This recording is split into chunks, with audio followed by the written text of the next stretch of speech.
Have you ever wondered how NFL quarterbacks are able to thread the needle and be deadly accurate?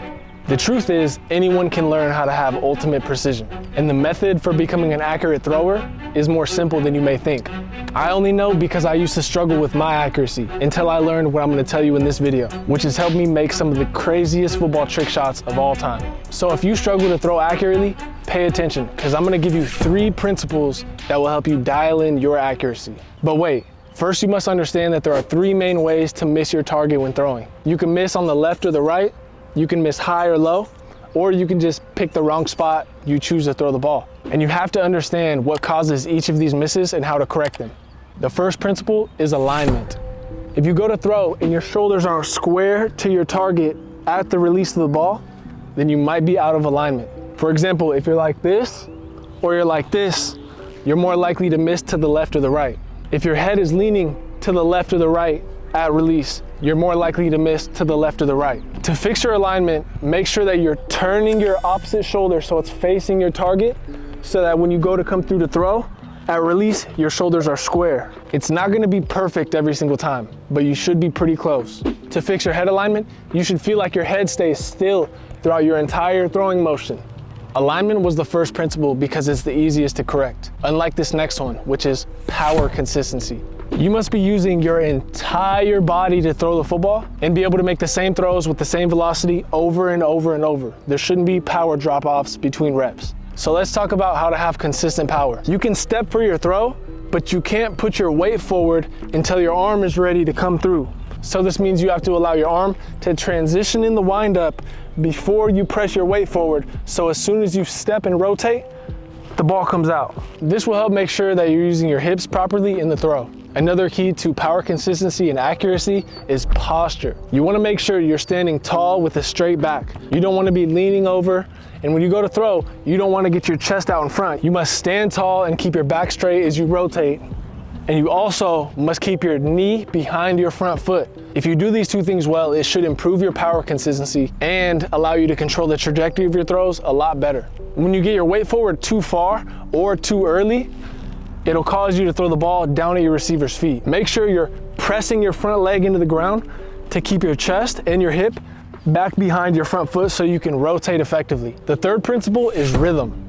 Rhythm is the single most important and underrated aspect of throwing a football. What do I mean when I say rhythm though? I'm talking about every separate part of the throwing motion, from your step to your hip turn to your arm motion to the release of the ball, all working in perfect harmony to produce the type of throw that you want to make. Rhythm is what ties all these tips together, and it's also how NFL quarterbacks are able to make throwing a football look so easy. To practice your rhythm, when you're warming up, slow down and make sure you're moving everything together and in sequence. The sequence of your throwing motion should be, you start your arm motion, you step out, you transition your arm and drive your elbow, and then you press your weight forward and then rotate through the throw and release. When you do it right, the ball should do exactly what you want it to do. It doesn't just apply to football. Rhythm is a universal cheat code for how we're supposed to move. Have you ever seen someone with a crazy jump shot, but they still manage to make shots? That's because of rhythm. Have you ever seen someone with a wild throwing motion, but they still manage to make throws and produce a good spiral?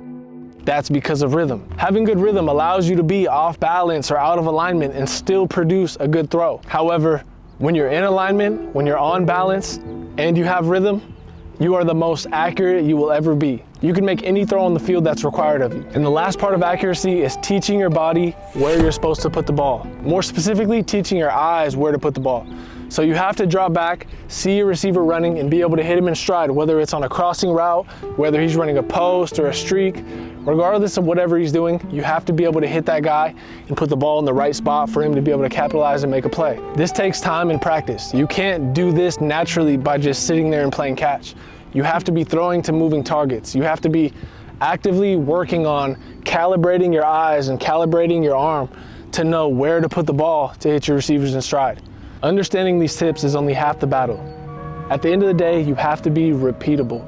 If you're able to practice the same thing, the same sequence, the same rhythm, you're gonna begin to dial it in and begin to do the things that you wanna do, and that'll just happen naturally for you. Don't go out to the field and practice and mistake activity for accomplishment. Just because you're out there throwing does not mean you're improving. It doesn't mean you're forming good habits. Some drills I like to use to help you practice being more accurate are even feet, which is where you just stand with your feet even, and you have to practice getting your left shoulder turned here, and then allowing your arm to transition so you can release the ball with even shoulders. Another drill is facing opposite. So for this drill, you have to make sure you're turning all the way around here, so your left shoulder is as far as you can get, and then you're here. For this drill, your shoulders aren't turning much because they're already at almost max rotation, but you wanna stay here and feel like you're throwing darts. It's gonna give you that feel for how your shoulders should be square to your target as you release the ball and help you dial that in. Now these are two very simple drills that you can try, but in general, just playing a lot of catch and making sure you're focused on the basic fundamentals will help you dial in your accuracy. To actively demonstrate the principles that I gave you in this video, I'm gonna attempt a trick shot. My sister's gonna hold this ring, she's gonna throw it up in the air. Damn. And I'm gonna attempt to throw a football through it. Let's see how many attempts this takes me to get. This is attempt number 1.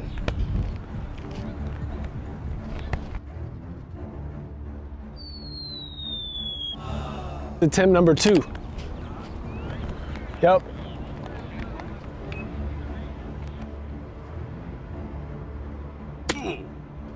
Attempt number 3. Let's go.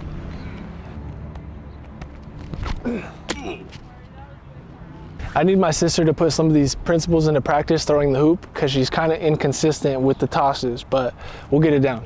Number 4. That's on me. All right, number 5. Yep.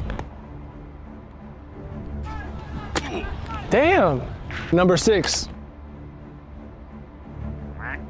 This is harder than it looks. Number 7. All right, it's time to lock in. This is number 8. Yep. Attempt 9, I guess.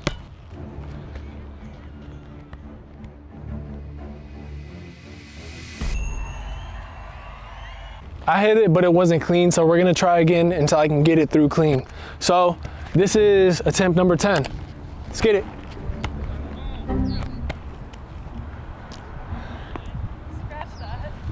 All right, attempt number 11. Number 12. What the f? Can you cut that? Lucky number 13. Number 14, let's get it. That's my bad. Number 15, let's go.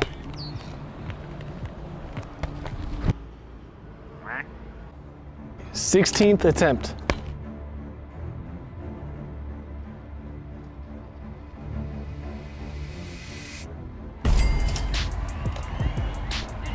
Yeah. Yeah. Now I'm gonna attempt to do a 360 and then hit it in the air. And let's go.